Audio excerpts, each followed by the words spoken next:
co-pilot is squad leader Ankit Vashne. The Dilwala Munda has flown almost all the combat roles of B-17, including flying in the mighty Himalayas at a young age. Chandigarh Tikkuryo is still a bachelor.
दर्शकों, इस कार्रवाई को हेलोकास्टिंग कहा जाता है और इस अभियान में आपने देखा कि हमारे हेलीकॉप्टर ने स्पीड बोट को दुश्मन की झील या नदी में नीचे गिरा दिया और हमारे कमांडो अब उस पर सवार होकर अपनी आगे की कार्रवाई के लिए जा रहे हैं।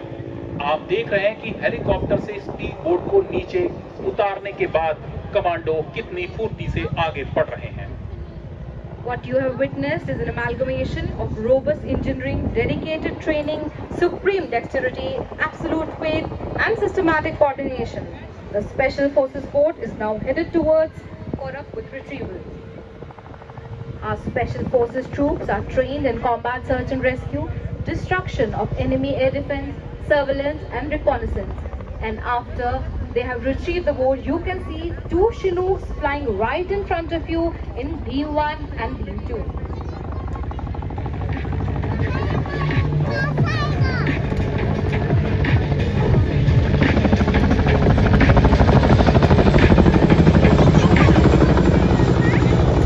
दर्शकों, भारतीय वायुसेना में वर्ष 2019 में शामिल किया चिनूक हेलीकॉप्टर एक विशेष प्रकार का विमान है।